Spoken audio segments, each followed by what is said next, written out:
भद्रं पश्येम अक्षभिः. आम्ही डोळ्यांनी नेहमी मंगलकारक आणि शुभ पाहावे. छोट्या छोट्या गोष्टी आपल्या लक्षात येत नाहीत, परंतु त्याचे इफेक्ट्स, त्याचे परिणाम खूप खोलवर आपल्या जीवनावर होतात. केतन अग्रवाल प्रकरणाने संपूर्ण देश हादरला आहे. पोलीस तपास सुरू आहे. पुढे न्यायालय सत्य काय ते ठरवेल. पण ह्या घटनेने एक महत्त्वाचा प्रश्न आपल्या सगळ्यांसमोर उभा केला आहे. एका 20-22 वर्षाच्या सुशिक्षित तरुणीला एखाद्याचा जीव घेण्याचा विचार इतका सहज कसा वाटू शकतो? ह्यामागे वैयक्तिक, कौटुंबिक, सामाजिक, मानसिक अशी अनेक कारणं असू शकतात. पण यातून खुनासारख्या गुन्ह्याचं झालेलं सामान्यीकरण म्हणजे नॉर्मलायझेशन हा मुद्दा प्रकर्षाने अधोरेखित होतो. आपल्या आसपास एखादी गोष्ट सतत आणि साधारण सगळीकडे दिसायला लागली की ती आपल्याला नॉर्मल वाटायला लागते. सिग्नल तोडताना रोज अनेक गाड्या पाहिल्या की लाल सिग्नल ओलांडणं फारसं चुकीचं वाटेनासं होतं. सार्वजनिक ठिकाणी सर्रास कचरा टाकलेला दिसतो.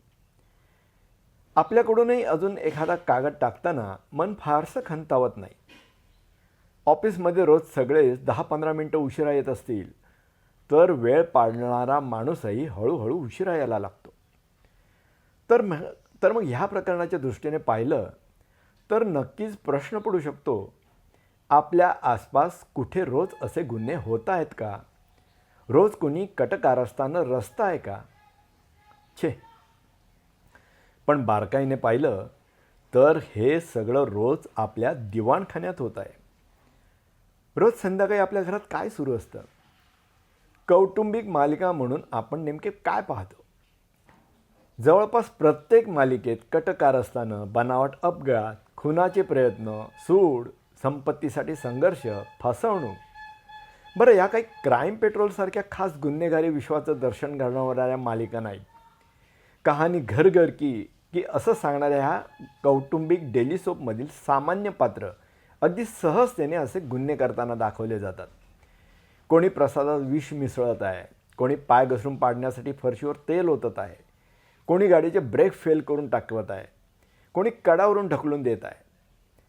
कोण्या आईचा आत्मा आपल्या मुलीला जपतो आहे हे दर एपिसोडमध्ये दाखवता यावं म्हणून कुटुंबातील एकूण एक जण त्या मुलीला मारण्याचे वाटेल ते प्रयत्न करत आहेत. कोणी देव माणूस तर दर आठवड्याला मुडदे पाडतोय. तथाकथित पौराणिक मालिकात सुद्धा हेच. सावत्र आईच्या विषप्रयोगातून वाचेल का रेणुका? भैरवीने लावलेल्या आगीतून स्वामी वाचवतील का आपल्या भक्ताला? सगळीकडे कटकारस्थानच. आणि ह्या सगळ्याला आपण मनोरंजन म्हणून स्वीकारत आहोत. आपल्या मुलाबाळांबरोबर आपण ह्या सिरियल पाहत आहोत. एवढंच नाही तर लहान मुलांच्या कार्टून्समध्ये पण असेच कटकारस्थानं आणि हिंसा जरा वेगळ्या प्रमाणात असते. आपल्याला न आवडणाऱ्या व्यक्तीला बॅटने मारणं, त्याच्या डोक्यात हातोडी घालणं हे नॉर्मल असतं. हे मुलांना टॉम अँड जेरी नकळत शिकवत असत. सतत सगळीकडे हेच. एक मालिका संपली की दुसरीत पण हेच. एक चॅनल बदलावं तर दुसऱ्यावर पण हेच. कुठलंही नियंत्रण नसलेल्या OTT प्लॅटफॉर्मवरच्या वेब सिरीजविषयी तर न बोललेलं बरं. यातून नकळत 2 मानसिक प्रक्रिया सुरू होत आहेत. एक म्हणजे सामान्यीकरण म्हणजे नॉर्मलायझेशन आणि दुसरी संवेदनशून्यता. जे सतत दिसते ते सामान्य वाटू लागते आणि जे वारंवार दिसते त्याबद्दलचा धक्का हळूहळू कमी होत जातो.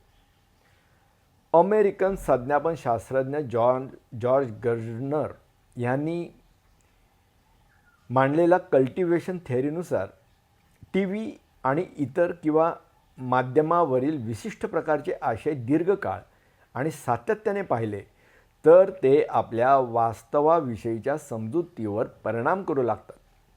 म्हणजेच आपण जे वारंवार पाहतो तेच जगाचे वास्तव्य आहे अशी नकळत भावना आपल्या मनात तयार होऊ लागते. आपण जे पाहतो तेच आपण होतो असे नाही, पण आपण जे सतत पाहतो तेच सामान्य आहे असे मात्र आपण मानू लागतो. आयुष्यात असे क्षण येतात जेव्हा भावनांचा अतिरेक होतो, ताण असह्य वाटतो. अपमान किंवा राग अनावर होतो. क्षणासाठी विवेक ढळू शकणारे हे क्षण, अशा बेसावध क्षणी आपल्या मुलाबाळांच्या, आपल्या कुटुंबियांच्या मनात काय सहज उमटायला हवं? रोज पडद्यावर पाहिलेली भांडणं, सूड, हिंसा आणि कारस्थानं, की दुरितांचे तिमिर जावो हे माऊलीचं आर्त पसायदान, कलंक मतीचा झडो असं मागणाऱ्या मोरोपंतांची केकावली, मना सर्वथा पाप बुद्धी नको रे, मना धर्मता नीती सोडू नका हो, असे मनाला निक्षून बजावणाऱ्या समर्थांची अधिकारवाणी. हा विचार आता नक्कीच करावा लागेल आणि हा विषय निर्णय घेण्याचा रिमोटसुद्धा आपल्याच हातात आहे. संध्याकाळी जेव्हा अंधार दाटू लागतो, दिवसभराच्या श्रमांनी थकलेली पावलं घराकडे वळतात, अंधार वेळ मनात एक हुरहुर जागवते.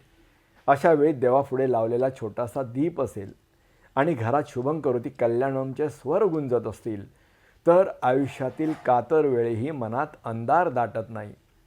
तेथे विवेकाची दिवे लागण होतच राहते. आभार. श्रीयुत विनय मधुकर जोशी. तर मित्रांनो, सावध व्हा. मनोरंजन तर आवश्यकच आहे, पण ते कशा प्रकारे करावं हे आपल्याला भान राखणं आवश्यक आहे. नाहीतर आपल्या पुढच्या पिढीचं भवितव्य आपणच धोक्यात आणू शकतो. तरी कृपया यावर विचार करा. वेळीच पावलं उचला.